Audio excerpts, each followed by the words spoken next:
Pai, do Filho e do Espírito Santo. Amém.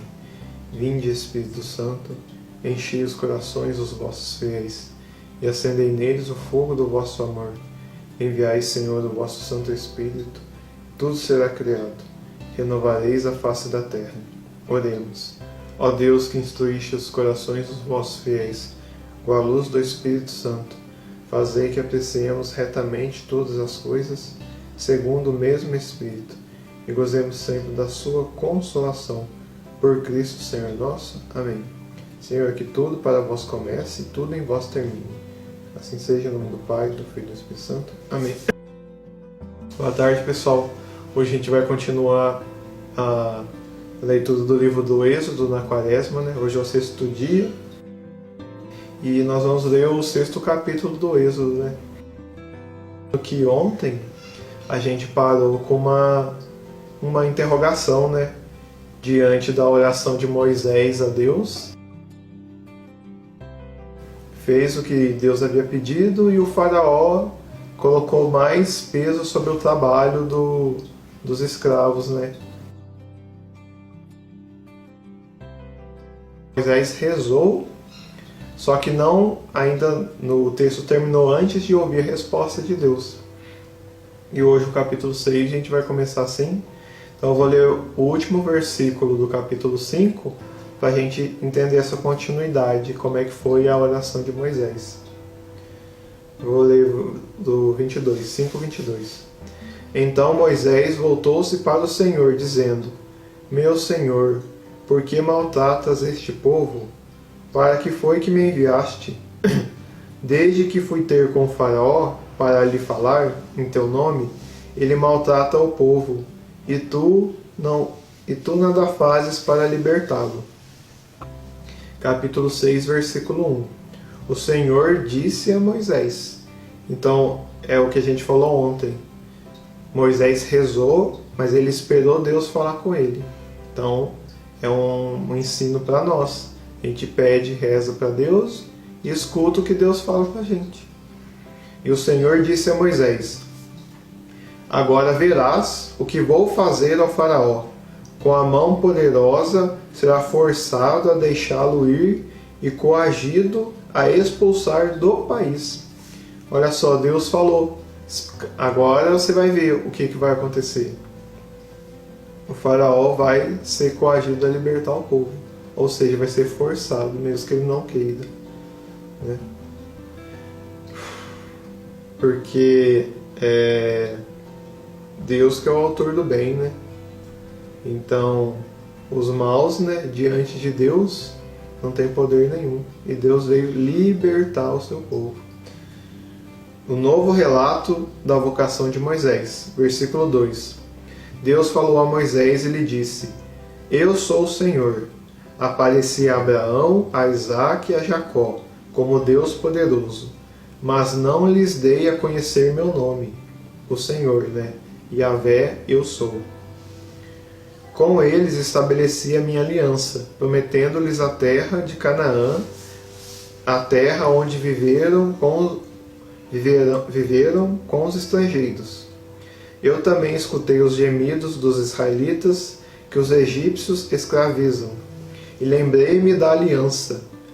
Dize, portanto, aos israelitas: Eu sou o Senhor. Eu vos tirarei dos trabalhos impostos pelos egípcios, vos libertarei da escravidão e vos resgatarei com braço estendido e grandiosos castigos. Dá uma pausa aqui.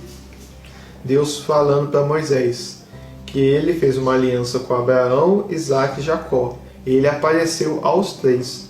Só que a nenhum dos 3 ele tinha falado o nome dele. E ele está falando, né, que ele revelou o nome dele a Moisés. Então, assim, é uma coisa para Moisés ver, né, que foi uma graça dada a ele. E ele disse que desde Abraão, Isaque e Jacó, ele havia prometido ao povo a libertação. Uma terra prometida em Canaã. E agora em Moisés, ele está dizendo para o povo: Eu vos tirarei dos trabalhos impostos pelo egípcio, vos libertarei da escravidão, vos resgatarei com braço estendido e grandiosos castigos. Então Deus está reafirmando, dando confiança, né, do povo que estava ali diante do imediato ali que não aconteceu. Deus está falando, eu sou, com o nome dele, né? Eu sou o Senhor e eu vos tirarei. Então Deus está falando, eu vou cumprir, não aconteceu, mas eu vou cumprir. Versículo 7, eu vos tomarei como meu povo e serei o vosso Deus. Assim sabereis que eu sou o Senhor vosso Deus, que vos tira dos trabalhos impostos pelos egípcios. É o que está falando que Deus vai fazer, né?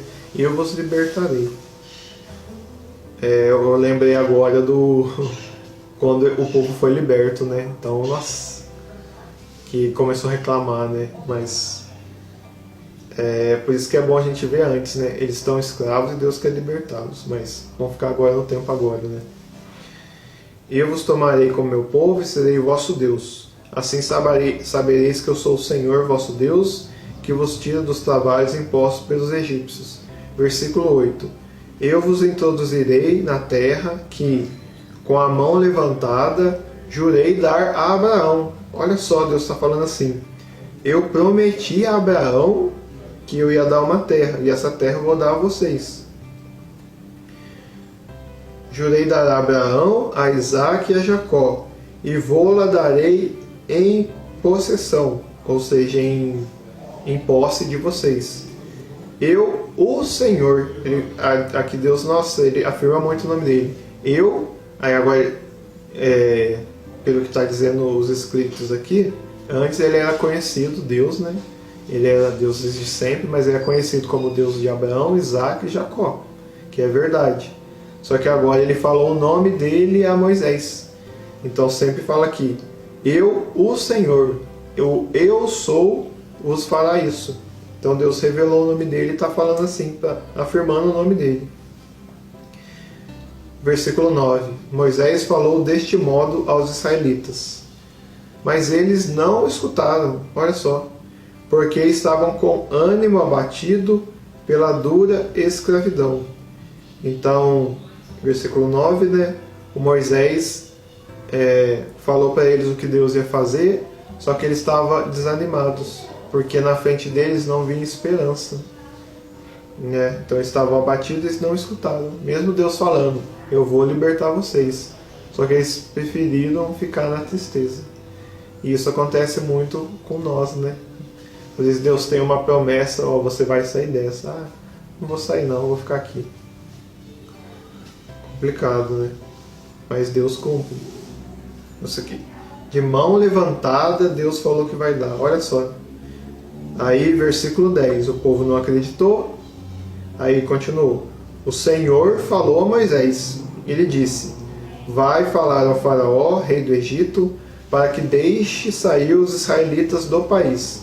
Mas Moisés protestou diante do Senhor, olha só. Nem os israelitas me escutam. E como me atenderá o faraó, a mim que tenho dificuldade em falar? Moisés colocou em dúvida. O seu povo não escuta, como que o faraó vai? Então isso aqui é uma coisa que a gente coloca mais confiança em nós do que apenas obedecer. E esse foi um dos pecados do Éden, né? Que Deus pediu para obedecer, mas Adão e Eva queriam ser como deuses, né? Eles falaram, acho que isso que o Deus falou não vai dar certo, então eu vou fazer eu mesmo. Aí surgiu o pecado, a morte e tudo. Mas Moisés questionou com Deus, né? Conversou, pelo menos conversou, né? Versículo 13. O Senhor falou a Moisés e a Arão e deu-lhes ordens, vai, para os israelitas e para o faraó, o rei do Egito, com o fim de os libertar do Egito.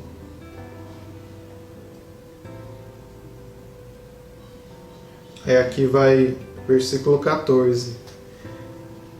Genealogia de Moisés e Arão. Esses são os chefes da família patriarcais, Filhos de Rubem, primogênito de Israel: Enoque, Falu, Ezom e Carmi.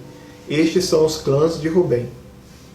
Filhos de Simeão. Esses Rubem aqui, deixa eu ver, os filhos de Jacó. Os 12 chefes das tribos de Israel. Isso que é bom saber.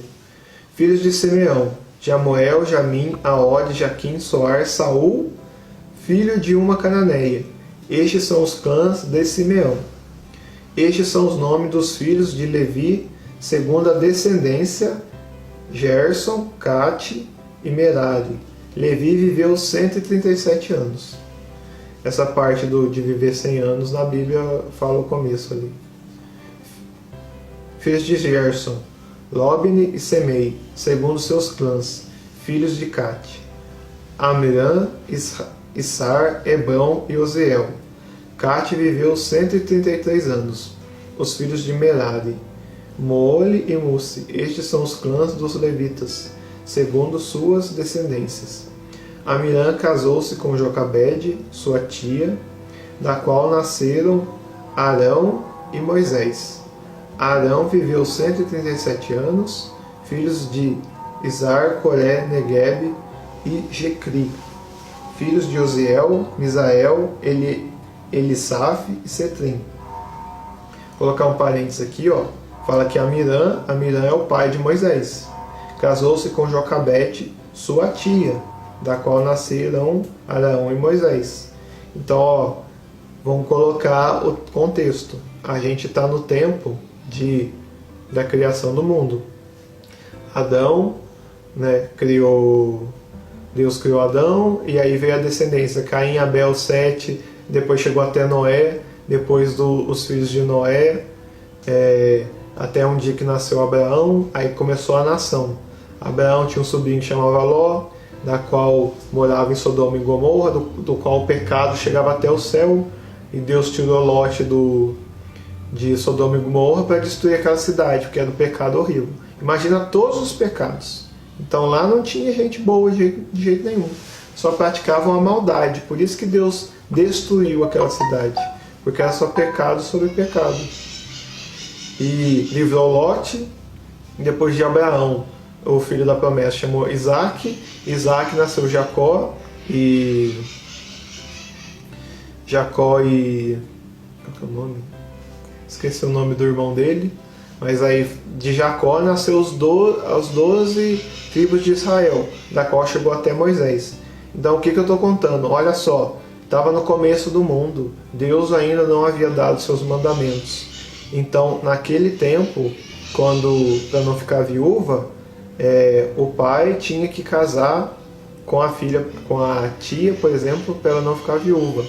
Então não estou falando que foi isso que aconteceu, mas nesse tempo de começo era permitido um da família casar-se com a sua tia para que ela não ficasse solteira. Era uma obrigação. Por exemplo, dos irmãos. Se a esposa do seu irmão morresse, você era meio que obrigado a casar com ela para ela não ficar sozinha. Então é isso que aconteceu nesse tempo. Amirão casou-se com sua tia. Então não dá pra gente ler a Bíblia, que é mais de 2000 anos e muito mais ainda esse tempo de Abraão, com o tempo de hoje, de 2000. Hoje não é para você casar com seus familiares, parentes, mas aquele tempo que o pessoal, né, na estuda fala pré-história lá, que é mais ou menos o êxodo, né, a criação. Então eu falo pré-história da humanidade, quando Deus criou o começo da humanidade.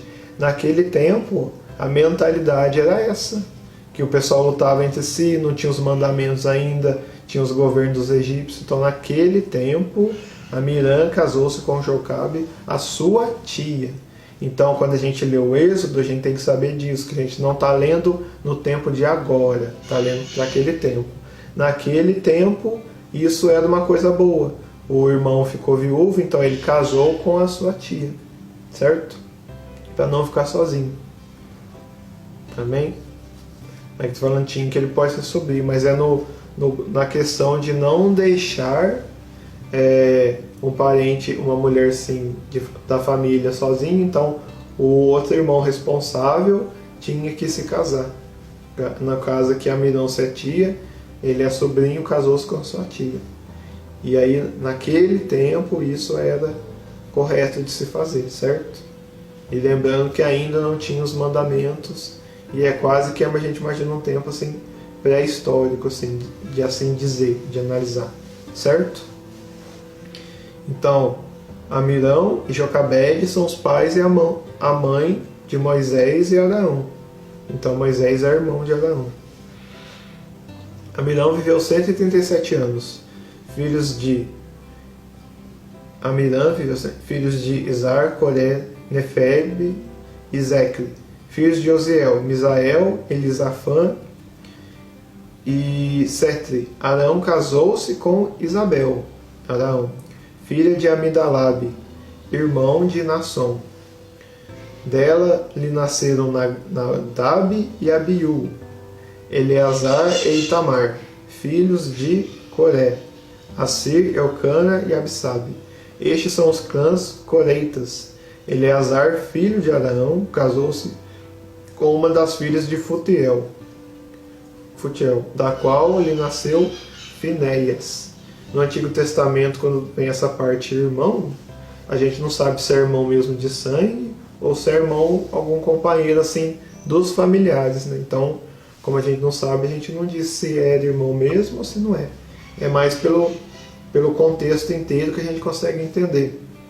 E é que nem eu já disse lá no Antigo Testamento, Lot ele era sobrinho de Abraão. Mas tem uma parte da Bíblia que os dois estão conversando e fala assim, não vamos brigar porque nós somos irmãos.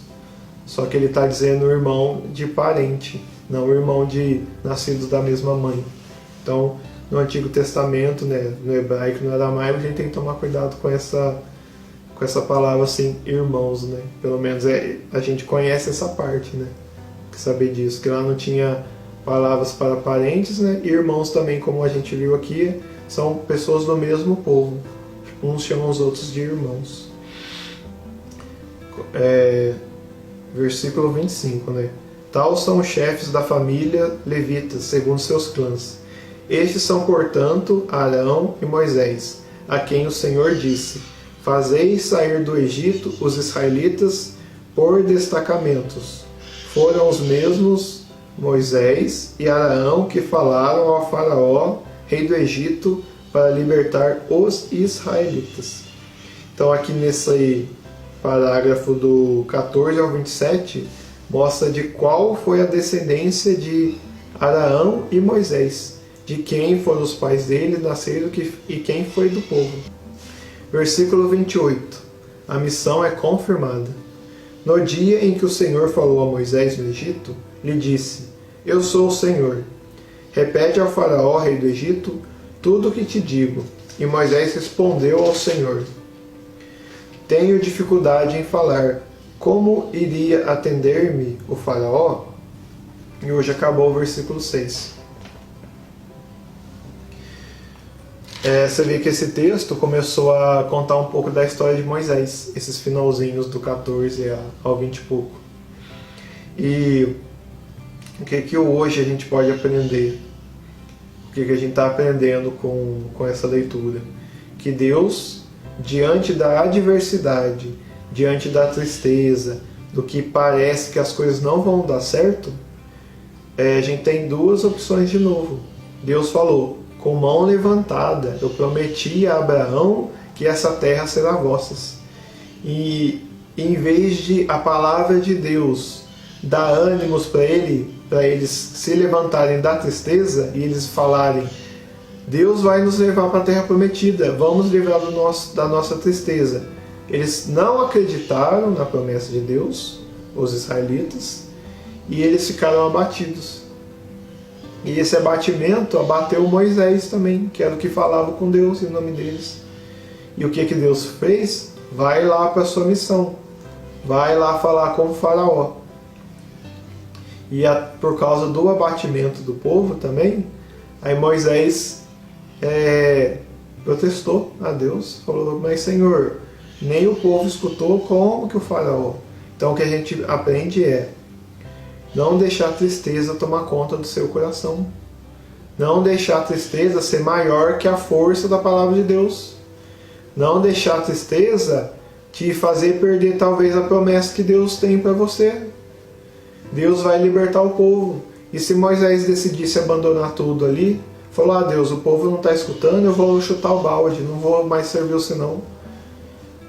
Mas é porque Moisés tinha uma intimidade com Deus, então quando Deus ficava bravo com ele, puxava a orelha dele, porque ele tinha intimidade. Mas se é alguém que não tem intimidade, não escuta mais a Deus, vai viver a sua vida o resto dela na escravidão e vai perder a liberdade da promessa. Então o que a gente aprende hoje? A promessa de Deus são maiores que as nossas tristezas. As promessas de Deus são maiores que todas as nossas desconfianças. Então mesmo no abatimento, mesmo na tristeza, quando eu oro e Deus fala que vai dar certo, eu vou confiar em Deus. Não vou confiar no desânimo e nem naquilo que eu não estou enxergando. Senhor, não enxergo saída. Mas eu rezei e o Senhor falou para mim que vai dar certo, eu confio no Senhor. Então hoje, nas nossas orações, nós vamos dizer assim, Jesus, eu confio em vós. Jesus, eu confio em vós. Jesus, eu confio em vós. Eu não vou confiar na tristeza, nem nos meus fracassos. Jesus, eu confio em vós. Se o Senhor falou que vai ter vitória, eu vou permanecer na vitória. Se o Senhor falou para eu esperar, eu vou esperar. Mas eu não vou desanimar. Jesus, eu confio em vós.